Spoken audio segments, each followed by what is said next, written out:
Divine Rise, blessed be to your day. May it be everything you require to create everything you desire. Sitting on 10 right now, focus on a million right now. This week on the God Hour podcast, we're gonna be getting into efficient interference. Efficient interference. God Hour podcast, new episodes every Tuesday, 6 a.m. Y'all tune in to tap out to that. But I wanted to get into, until I forfeited. Remember, the aspects of you quitting is the best process when you know something isn't best for the true you, to the core of you. So it made me think about forfeiting that judgment. Until I forfeited the judgment, I was running plays of efficient interference. Until I forfeited judgment, I was running plays of efficient interference. Say that one more time. Until one forfeits judgment, you'll always run efficient plays of interference. See, to become authentic, one must surrender to the judgment to trigger the process. One thing that I had to learn, one thing that is to be learned in doing this internal work and doing your shadow work and getting into the aspects of yourself, really breaking through that shell, is understanding that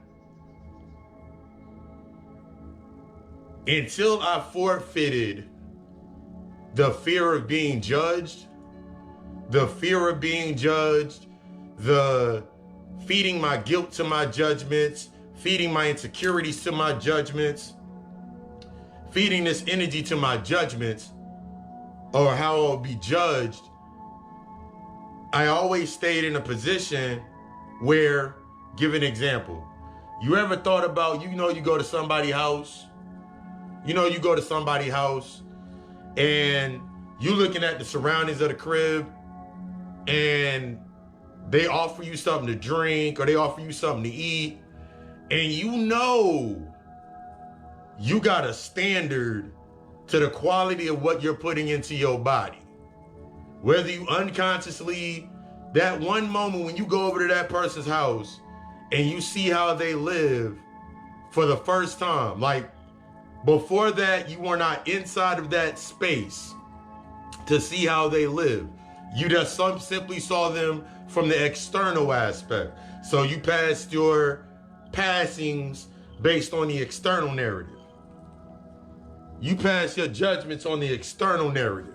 I want you to think about this as we build into this. As I unplug that right there, as we slide around this corner. It's all right. We never too far away from the light. Oh, don't do that. Okay, cool. Got that like that. Oh, fuck, we in balance over here. And then you go over to their house. The first time you go over to Shorty house, or your first time you go over to a brother house, first time you go over to somebody's house, so to speak, and you see how they live, and it changes your perspective forever. It changes your perspective. Take this same aspect into the train of thought. Take this same aspect into your train of thought. Take this same aspect into yourself. Until I surrendered to being judged, until I surrendered to the judgment, I couldn't see what I needed to see. Until I surrendered to the judgment, I couldn't see what I needed to see. I want you to think about that. Until I surrendered to the judgment, I cannot see past the perceptions of others and the projections of me into a space. I had a lack of awareness. Remember last week, we got very deep into the aspects of putting my intentions into my conditions. Putting my intentions into my conditions always has me compromising my standard. So when I'm thinking about into that space of forfeiting my judgment, that means forfeiting the fear of being judged for me going to the authentic space or the core of me to stand on my square. It's similar to me going to somebody's house and they got shit everywhere in the house, so to speak. Shit thrown everywhere in certain spaces. You can tell they tried to quick clean. You can tell they tried to quickly put some things away just so they can maintain this level of their conditions and not so you can't see what's truly there. That's what happens when we're not doing. That's what happens when this is what happens when I'm in that fear with myself and I kept staying in these effective plays to only interfere with my own healing. A lot of times coming into this space, we will effectively, based on the traumatic experience, based on the things that we've been through, based on what we brought ourselves into our space, based into this new level, to avoid the level of honesty that is gonna break us. Healing, I always say this, healing is destructive. Your healing process is destructive. Your healing process is gonna require a different level of honesty. But with that different level of honesty, it's gonna put you at a different vibration in that different frequency. That vibration becomes that emotional intelligence. The more emotional intelligence that I hold, peace, the more intelligence that I hold to myself, emotional intelligence, the more I'm able to sit inside my emotions, the less I was able to run from them. The more that I was able to sit inside my emotions, the less I would try to run off of my emotions. That means I wouldn't run things based off anger. That means I wouldn't, peace. That means I wouldn't run based off of anger. That means the moment that the job got too hard or the conditions in my job got to a certain way, I wouldn't use that as a trigger point like, nigga, I'm about to leave this job. Because you got to remember the chaos or the emotional energy that rises, how you transmute that, how you transmute this energy can very well be the efficient interference. You thought that, I used to think that leaving from job to job just because I can go get another job, I thought that that was the way of my life. I was like, okay, cool, I'll go get another job. I'll go get another job. I'll go get another chick. I go keep getting more stuff. Then before I knew it, I'm sitting in a position with myself with everything around me is only based on judgments and perception. So now I'm sitting in every space that I've created only based off of judgment of the space that I was in. So now I'm just magnifying what was already present. Remember, you were already in that emotional state that you get triggered by through this process. It was already there. One thing that I had to learn was nothing can make me angry. I was already angry. I just wasn't really to own my anger. Nothing can make me nothing can make me insecure. Nothing grand rising. Nothing can tap me into these aspects with myself. It was me. I had to understand that every time that I was running off my emotions, that means waking up every AM in the worst mood ever, and then going to go do things, even when I came to the point of a self-care routine. Remember, there's layers that you peel back. Even when I was doing a self-care routine, whether I was going to the gym, I was getting into yoga, whatever I was getting into, the emotional blockage or the emotional energy, and I made that video with Kevin Gates was talking about it in our story. But that emotional energy, that's what was being used to give me my muscle. So if I'm working out and I'm angry, my muscles only are maintained based on a certain level of anger. If I'm working out in insecurity, all I'm doing is magnifying my insecurity. All I'm doing is becoming more efficient in what is interfering with me getting to my authentic self. That's all I'm doing every single time. It doesn't matter what you do based on, remember, I told you about your wants and I told you about the needs. You can get everything you want and lose the lessons that you need. You can get everything that you want. You can go, like right now, you can, okay, cool. This place said no money down for 90 days is $99 to go get that car. There used to be a place here that used to do that. It was called OK Cars. $99 down and you drive off the lot. After about 3 months, that's when they hit you back like, hey, we got you into the car, but we couldn't get you financed. So you got to come back and drop some more money down. They tell you that it's in the contract, but you so excited to get that car and drive off the lot and hit the beach, you didn't read that paperwork. So now you got to look at who's to blame. They should have told me. They gave you the paperwork. They should have told me about that. That was underhanded. They gave you the paperwork. See, this aspect of you becoming authentic to yourself, it's going to require that judgment.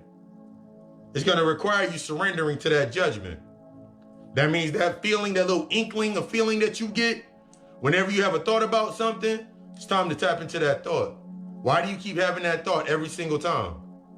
Why every time a moment comes up, you ignore that initial thought? Because you always get the sign lined up. Everything that you go into, there's always signs that lead to it. But you'll skip over those lessons. You'll skip over the thought. Because remember, the first sign is your thought. Your first sign is the thought. So the first time that you thought about change, that was your first sign. Everything else then reflected that thought. Everything else then reflected that thought. As soon as you thought about changing things in your life, as soon as you thought about changing things in your life, that was your first sign. That was your first download. But what happens is when we think about change, the immediate reaction is, but if I change, what about this? You start looking at all your little pretty things. You start thinking about, if I do this, then what about this person? If I do this, then what about these people? If I do this, then what about my job? It's a process. You got to surrender to the judgment. You got to surrender to the judgment.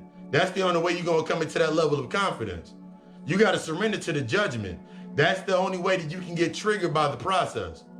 See, a lot of times I remember earlier on in my healing, in my journey with myself, I was ready to go.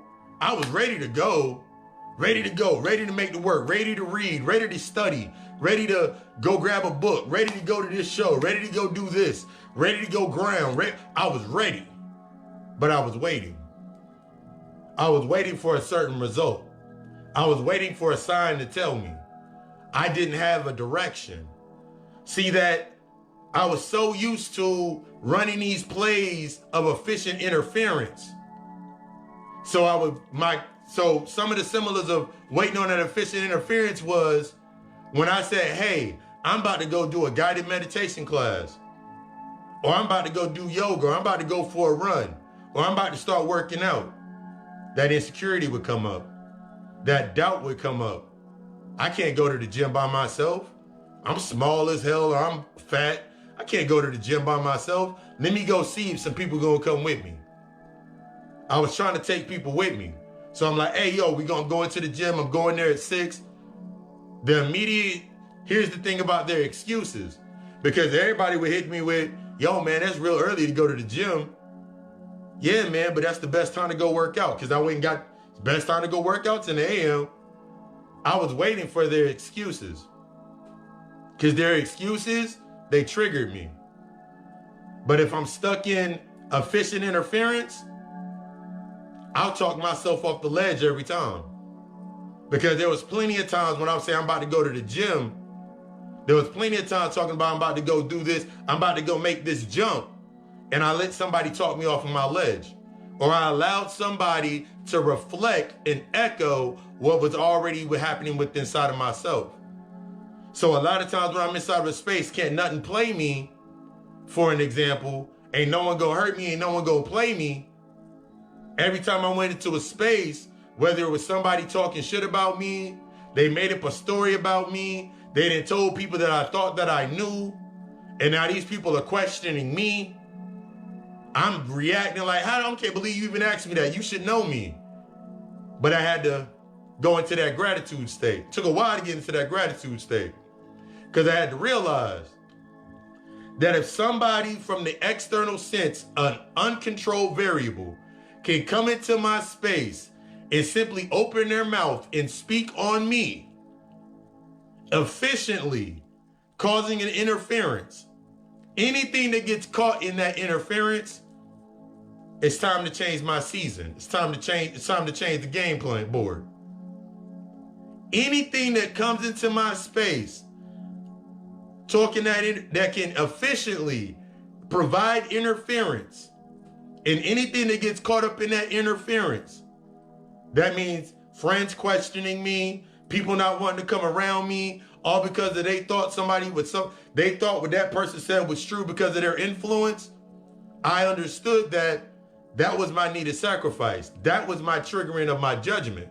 That was the judgment that I needed. I needed to surrender to that because that was my opportunity. That was my opportunity to empty my cup. That was my opportunity to assess where my energy was, what I was putting my energy into, what was triggering my automatic thought process. Talked about that on Friday, that automatic thought. What triggered my automatic thought process? What made me constantly go into this overdrive of thinking, understanding that my thoughts simply feed the past. So if my thoughts feed the past, that means it keeps going back there triggering something. Time for me to become present. The only way that I can become present in my current state is by that shit being removed. See, effectively, we will provide these efficient interferences in our life to keep us in that comfort. Yo, look at your job, get to the point at your job where you upset about your job, but now you're using your job that you're upset with, the relationship, the friendship. I don't have any of this, I don't have any of that. You start speaking in that lack cycle.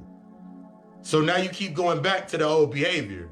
What was I before I had that? What was I before I had this? What was I before I had this? But you still running.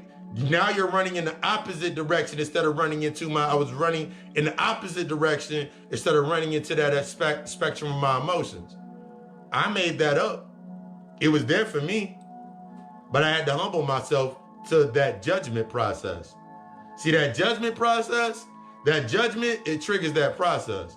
How people think about you is going to trigger that process. That's how you know you're really doing the work. When they start coming into your inbox, talking about when the EFAs were coming into my inbox, when I was going through my shamanic rites with myself, I knew I was on the right path. Whenever I was doing lives in the beginning, and I'm doing a live, and I got the Bible people coming under my page talking about Corinthians and all this, and Proverbs and Psalms, I knew I was on the right path. Whenever people started coming up into my space, telling me that I changed, and it's weird, like, you ain't the same person.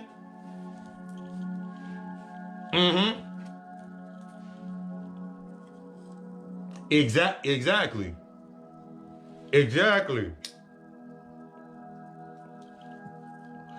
Johnny Mac hit that nail right on the head.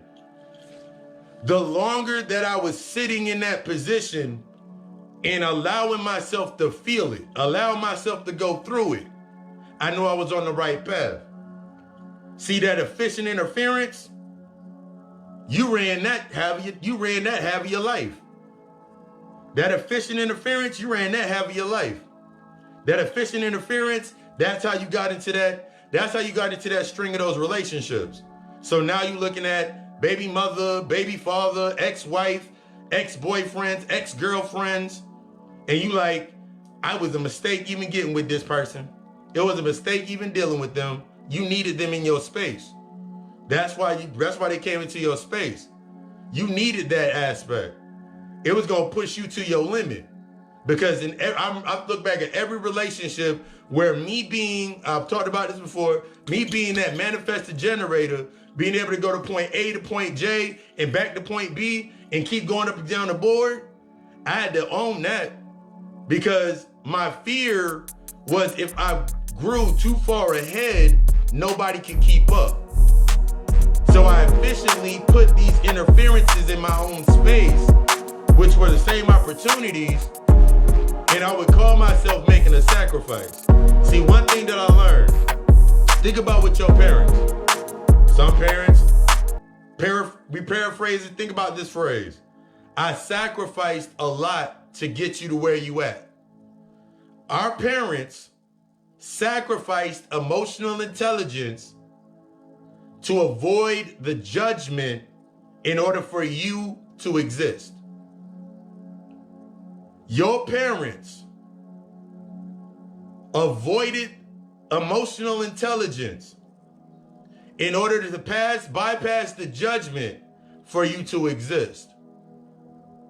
Earlier on, and a lot of us, when we go through these spaces, you now will sacrifice your emotional intelligence in order to bypass the judgment to exist inside of your space.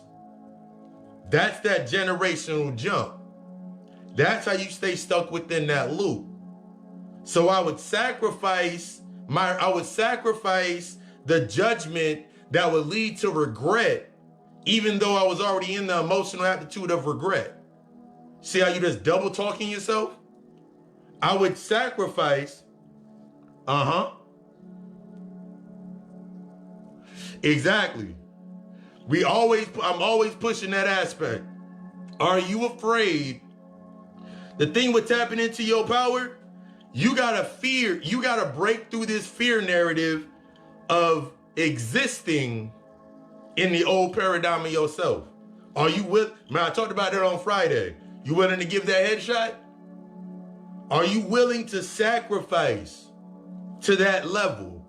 Because that's the level of honesty it's gonna take for you to embrace exactly where you need to be at. That's what's gonna take to have you to tap into those higher level resources.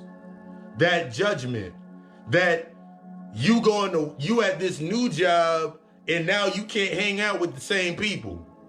You in that new relationship, and that relationship is you're learning how to be nurtured and guidance. You learning your love language. You learning your attachment style. You in that space learning those aspects. That's going to cease to exist. That doubt is already there. You need that judgment to trigger that process. You need that judgment. You need that, but what if I do this? But what if I do this? Biggest example, if I was stuck within the judgments, I could not embrace everything and have true appreciation and gratitude for everything that's put me into this space. If I was not able to forfeit and surrender to the judgments, I cannot be in gratitude to be in this space. I couldn't speak at this vibration. I couldn't move at this frequency. I would not have the resources inside. I would not have the ability to even tap into the resources. I can see them. I can see the resources. But the first thing I would think about, I need some money. I need this to happen. I need this to happen first. Instead of understanding that the price to knowledge is my emotions. So instead of me avoiding my doubts and then going into the knowledge and reading the book, I had to go through that knowledge through the doubt. Because that doubt was what opened me up to reading. That insecurity, that avoidance took me into that space. Had to sit in that shadow. Until I was willing to sit in that shadow, allow that fire to rise up, sit in that ring of hell, sit in one of my 13 rings, I couldn't move forward. I would always find myself reverting. I would always find myself acting out an old behavior, using my old go-tos. I would always find myself stuck in that position, looking at myself like, damn, ain't nothing really working. Because I'm still looking for the result. That efficiency in that interference. That efficient interference. This week on the God Hour podcast, we're going to get into that efficient interference. Understanding that codependent song and that codependent manifest, that means you write your petition, that means you writing up, or you writing your intentions under the full moon, or you writing your intentions, or you writing your petitions down, and you writing it from a space of, I need to survive, I need to exist in my condition. Yeah. We don't get into that understanding how you've been manipulative. We don't get into these aspects on this week's session. I desire you to be the fucking best. The only way to become the best is a different level of honesty. This is a breaking. This is a snapping. You are going to, I can guarantee you, you're going to snap. You going to snap. You going to cry like you've never cried before. I don't like crying. You going to cry.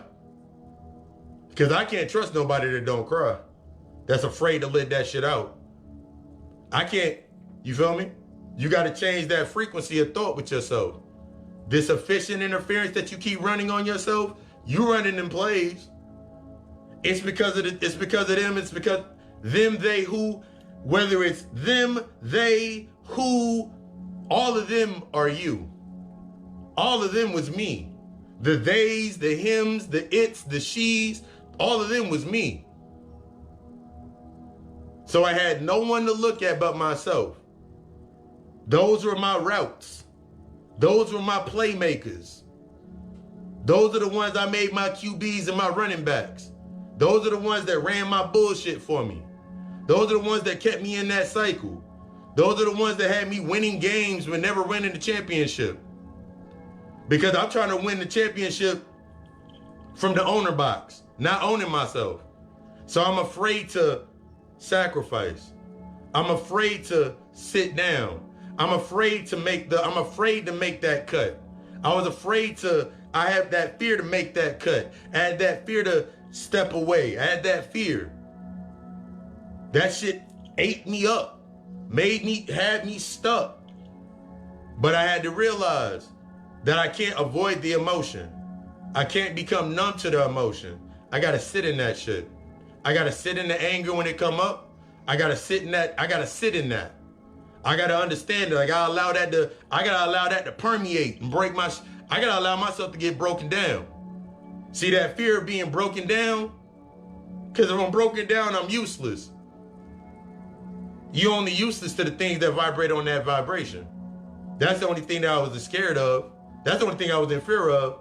If I broke down to my guilt, then I was useless to anybody on that foundation that needed me to stay within that guilt complex. But once I stepped out of that efficiency of me was different. Being in that space was different. Now that I'm clear. Now what I do next? I desire you to be the fucking best. The way to become the best is going to be taking a different level of honesty. This is not you sitting there and I'm going to buy the book and then say, yeah, this is what I am. This requires you. The book that you got to read, there ain't no price on it. That book that you got to crack into, ain't no price on this book. This is priceless. This is an infinite book right here. When I think about, oh yeah, Lucifer season 6 is out. Just wanted to throw that out there. The book written by the devil. That's this right here. The book of demonology. Peace. The book of demonology. That's this right here. The book of the occult science. That's this right here. I had to own that I was the reflection inside that space, or else I could not grow. In order, I'm going to say it one more time before we knock it out. In order to initiate this process, you're going to have to allow yourself to surrender to the judgment. Because without the judgment, you can't get triggered into stepping into your process. That chaos, when the shit gets high, the emotions get high, the anger gets up there, that means you're in the right space. Because if there's nothing being stirred up when I'm doing this work, then I'm really not doing the work. That conflict's natural to the process. Whenever it gets the most chaotic, that means you're in the right space. You just got to move past the point of reaction and step into that darkness. I desire you to be the fucking best. Everything from consultations, readings, seeing where you need to be at, shadow work therapy, mentorship, guided meditation, whatever it is. Hit me up in the inbox. Let's get started. Again, God Hour Podcast, Efficient Interference. This Tuesday, 6 a.m. will be dropping. Until then, I love you. We love us. Ashe.